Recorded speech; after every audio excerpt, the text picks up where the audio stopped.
بسم اللہ الرحمن الرحیم۔ السلام علیکم۔ یہ ویڈیو ان حضرات کے لیے ہے جنہوں نے باغ بنایا ہوا ہے یا اپنے گھر میں سبزی وغیرہ اگاتے ہیں۔ تو کیا آپ کے گھر میں توری، کدو، کیرا وغیرہ وہ سبزی جو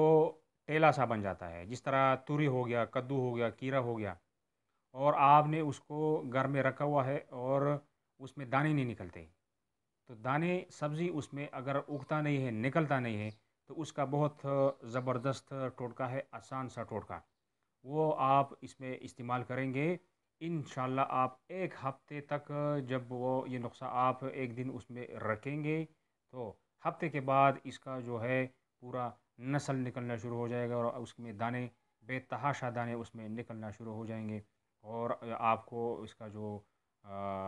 فائدہ ہے وہ ملنا شروع ہو جائے گا۔ بے شک آپ نے باغ رکھا ہوا ہے، آپ بزنس کر رہے ہو، یا اپنے گھر کے لیے خاص طور پہ آپ نے اگائے رکھا ہے، لیکن اس میں دانے نہیں بنتے، اس میں سبزی نہیں اگتی، اور ویسے ٹیلا پڑا ہوا ہے اور آپ پریشان ہیں کہ بھائی اس نے یہ تو اس میں تخم نہیں بنا، تو میں اس کا حل آپ کو بتا دیتا ہوں۔ تفصیل میں جانے سے پہلے میرے اس چینل کو لائک کیجئے، سبسکرائب کیجئے اور بیل آئیکن پہ ضرور کلک کریں۔ ہم کاروباری لیول پہ یا نوکریوں کے بارے میں معلومات اس قسم کی ویڈیو بناتے رہتے ہیں، اور کوشش کرتے ہیں کہ کسی نہ کسی غریب اور ایسے لوگوں کا جو بے روزگار ہے ان کو کچھ نہ کچھ فائدہ ہو۔ تو یہ بھی ایک اس کا ایک حصہ ہے جو میں آپ کو بتا رہا ہوں، کہ جنہوں نے کاروبار شروع کیا ہے اور ان کا جو کاروبار ہے وہ بہت متاثر ہے، کیونکہ یہ سبزی اگر جب آپ کو اتنا محنت کرتے ہیں، آپ نے باغ رکھا ہوا ہے یا گھر میں رکھا ہوا ہے، آپ اس کو پانی دے رہے ہو، آپ اس کو خوراک وغیرہ جو کھاد وغیرہ آپ اس کو ڈالتے رہتے ہو، لیکن پھر بھی اگر اس میں دانہ نہیں نکلے، آپ کو فائدہ نہ ہو، تو اس کا پھر آپ ضرور اس کے بارے میں پریشان ہوں گے۔ تو میں ایک چیز آپ کو بتا دیتا ہوں، کبابا۔ کبابا یہ ایک تخم ہے، بوٹی ہے، اور اس کا بہت بڑا درخت ہوتا ہے، جس طرح زیتون کا درخت ہے یا جس طرح بڑا بڑا درخت ہوتے ہیں، اس میں سے بنتا ہے چھوٹا چھوٹا دانہ، اور اس کے بیچ میں کالا سا دانہ ہوتا ہے،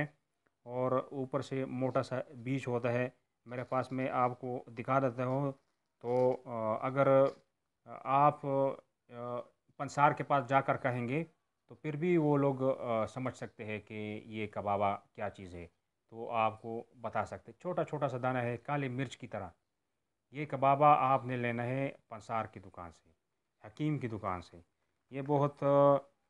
زبردست دوا بھی ہے۔ میں حکمت میں حکیم کا جو قصہ ہے اس کے بارے میں مجھے کافی معلومات ہے، لیکن وہ اب اس ویڈیو میں یہ بیان نہیں کر سکتا ہوں، کیونکہ ہم بزنس لیول پہ آپ کے ساتھ بات کر رہے ہیں، لیکن یہ بہت حکمت والا دوا ہے، اور اس میں بہت سے افاقے اللہ تعالیٰ نے رکھے ہوئے ہیں۔ آپ نے یہ کبابا لینا ہے، اور کبابا جب آپ گھر لے کے آئیں گے یا باغ میں لے کے جائیں گے، تو آپ نے پھر جو آپ کا توری ہے یا کدو ہے یا کیرا ہے یا ایسا دوسرا کوئی سبزی جس کا ٹیلا بنا ہوا ہوتا ہے، جس طرح انگور کی طرح ٹیلا بنا ہوا ہوتا ہے، اب میں مزید یہ نہیں کہہ سکتا ہوں، شاید کہ یہ انگور کے ٹیلے میں بھی کام کرے، اور جو فروٹ ہے وہ بھی ٹیلا ہے، کیا کہتا ہے، تربوز، خربوزہ، یہ بھی ٹیلا ہے۔ میں اس کے بارے میں 100% نہیں کہتا ہوں، لیکن جو یہ تین چار چیزیں، کدو، توری اور کیرا، اور ایک جو آپ کے پاس باغ میں ہے وہ آپ کو پتہ ہے کس چیز کا ٹھیلا بنا ہوا ہے سبزی کا، تو آپ نے جو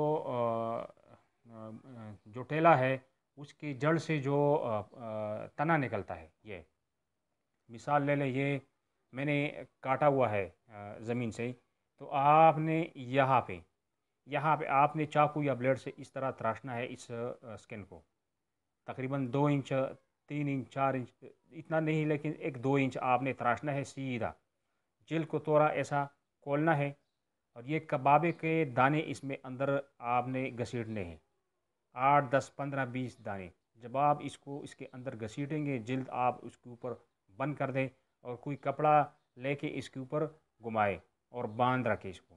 جب آپ اس کو باندھ کے رکھیں گے تو تقریباً 1 ہفتے تک اس کو آپ بند رہنے دیں، یا 10 دن تک۔ پھر اس کے بعد اس کپڑے کو کھولنے کی ضرورت اس لیے ہے کہ یہ جو ٹھیلا ہے، یہ جب اس کو خوراک ملتا ہے زمین سے، تو یہ موٹا ہونا، بڑا ہونا، اس کا جو چلتا رہتا ہے، یہ پھر کپڑا اس کو کمزور کر دیتا ہے۔ کپڑے کو آپ نے اتارنا پڑے گا 8-10 دن کے بعد۔ اچھا، جب آپ اس ٹیلے کے ساتھ آپ یہ عمل کریں گے تو آپ نے پھر زیادہ سے زیادہ 1 ہفتہ یا 10 دن انتظار کرنا ہے۔